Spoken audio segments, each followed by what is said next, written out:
मी रोहिणी, माझ्या चॅनल मध्ये तुमचे स्वागत आहे। तर तुम्ही साडी नेसता, मेकअप करता, बट आरशात बघितल्यानंतर तुम्हालाही असं वाटतं कुठेतरी काहीतरी कमी आहे, राईट? म्हणजे आरशात बघितल्यानंतर आपल्याला वाटतं आपण जर थोडंसं स्लिम दिसलं असतं तर। त्या व्हिडिओमध्ये आपण बघणार आहोत साडीमध्ये स्लिम दिसण्यासाठी ब्लाउजची निवड ही कशी करावी। बऱ्याचशा अशा स्त्रिया आहेत किंवा मुली आहेत की त्या जाड असल्यामुळे किंवा प्लस साईज असल्यामुळे साडी नेसण्यासाठी अनकम्फर्टेबल फील करतात किंवा बऱ्याचदा त्या साडी नेसणंही अवॉइड करतात। बट तुम्ही जाड असाल, प्लस साईज असाल तरीही अजिबात काळजी करू नका। आजच्या व्हिडिओमध्ये मी काही अशा ब्लाउजच्या टिप्स सांगणार आहे किंवा साडी टिप्स सांगणार आहे, त्या जर तुम्ही व्यवस्थित फॉलो केल्या तर साडीमध्ये नक्कीच तुम्ही बारीक दिसाल। चला तर मग बघूयात की त्या टिप्स कोणत्या। त्यामध्ये नंबर 1 आहे डीप नेक डिझाइन निवडा। यस, तर डीप नेक ज्या डिझाईन्स आहेत त्या तुम्ही ब्लाउज साठी निवडू शकता। आता डीप नेक म्हणजे काय, तर तुम्ही व्ही नेक किंवा यू नेक अशा प्रकारच्या ब्लाउजेसचे नेक हे स्टिच करून घ्या। याने काय होतं की अशा पद्धतीने तुम्ही जर ब्लाउज स्टिच करून घेतलं, असं डीप नेक जर ठेवला तर तुमचे तिथले जे कॉलर बोन असतात ते व्हिजिबल होतात आणि ऑटोमॅटिकली तुमची मान ही त्यामध्ये उंच दिसते आणि ओव्हरऑल तुमचा लुक हा साडीमध्ये उंच दिसण्यासाठी आणि बारीक दिसण्यासाठी मदत होते। आता जर तुम्हाला बोट नेक जर स्टिच करून घ्यायचा असेल तर तुम्ही काय करू शकता, तर बोट नेक जो आहे तो थोडासा पसरट स्टिच करून घ्या। याने काय होईल की तुमची मान ही उंच दिसेल आणि तुम्ही स्लिम ही दिसाल। आता जेव्हा तुम्ही प्लस साईज असता तेव्हा ऑब्विसली तुमच्या मानेची उंची ही कमीच असणार, राईट? आणि जर तुम्ही ब्लाउज जर तुम्ही कॉलर्स नेक किंवा असा मानेला चिकटून स्टिच करून घेतले तर त्यामध्ये तुमच्या मानेची उंची ही आणखीनच कमी दिसेल आणि त्यामध्ये तुम्ही बुटक्या असल्यासारखं इल्युजन क्रिएट होईल। तर शक्यतो तुम्ही काय करा की डीप नेक जे आहेत की यू नेक, व्ही नेक किंवा डीप स्क्वेअर नेक अशा पद्धतीचे नेक तुम्ही स्टिच करून घेऊ शकता। त्यानंतर आहे लॉंग स्लीव्ज वापरा। यस, आता तुम्ही जर प्लस साईज असाल तर लॉंग स्लीव्ज तुमच्यासाठी एक बेस्ट ऑप्शन आहे। लॉंग स्लीव्ज का वापरायच्या, तर हँड्स जे असतात, आपले हात जे असतात ते कव्हर केल्यामुळे आपला लुक हा टॉप टू बॉटम सेम दिसतो आणि त्यामुळे आपल्याला साडीमध्ये स्लिम लुक मिळतो। तर तुम्ही काय करू शकता, लॉंग स्लीव्ज ब्लाउज हे स्टिच करून घेऊ शकतात। आता काही लेडीज अशाही असतात की लॉंग स्लीव्ज मध्ये त्या कम्फर्टेबल नसतात, काय करायचं, तेव्हा तुम्ही एल्बो किंवा 3/4 स्लीव्ज या स्टिच करून घेऊ शकता। त्यामध्येही तुमचा लुक खूपच स्लिम वाटेल। या उलट तुम्ही शॉर्ट किंवा स्लीवलेस ब्लाउज घालणे हे अवॉइड करा।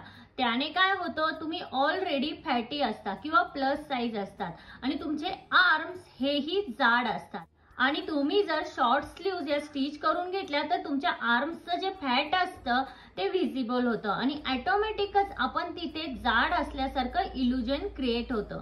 तर शक्यतो तुम्हाला जर साडीमध्ये स्लिम लुक क्रिएट करायचा असेल, तुम्हाला साडीमध्ये बारीक दिसायचं असेल तर तुम्ही काय करू शकता, लॉंग स्लीव्ज किंवा 3/4 किंवा एल्बो अशा स्लीव्ज तुम्ही स्टिच करून घेऊ शकता।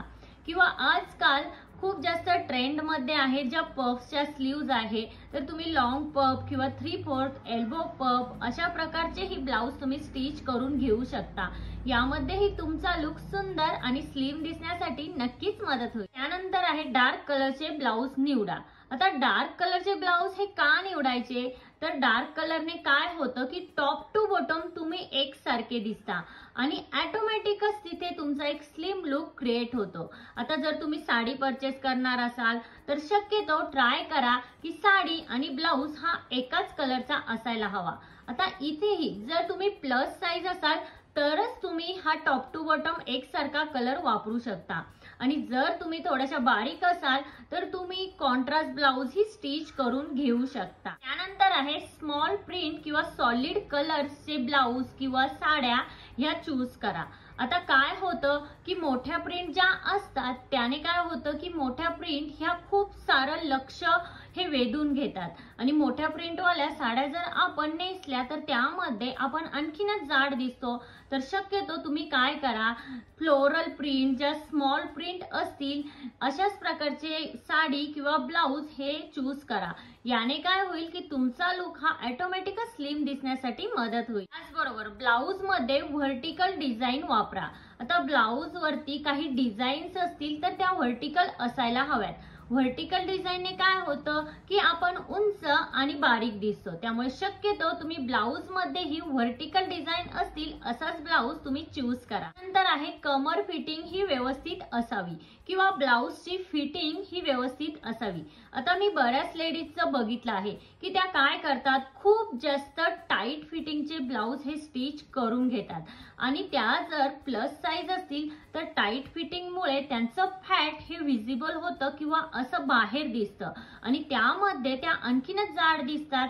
त्याचबरोबर काही लेडीज ह्या काय करतात की खूप जास्त लूज ब्लाऊज हा स्टिच करून घेतात, तेही अजिबात व्यवस्थित वाटत नाही. तर हा लुक तुमचा कुठेतरी एक गबाळ्यासारखा दिसतो.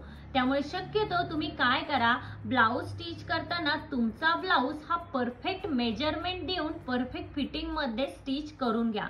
त्यामध्ये तुम्ही सुंदर आणि स्लिम दिसण्यासाठी नक्कीच मदत होईल. त्याचबरोबर मी काही ट्रेंडिंग डिझाईनचे ब्लाऊज हे तुमच्यासोबत शेअर करत आहे. अशा प्रकारची ब्लाऊजेस ही तुम्ही स्टिच करून घेऊ शकता. आजकाल पफ ब्लाऊजची खूप जास्त ट्रेंड आहे. अशा प्रकारे पफ्सच्या स्लीव्ज ही स्टिच करून घेऊ शकता. यानेही तुमचा लुक हा खूपच सुंदर दिसेल.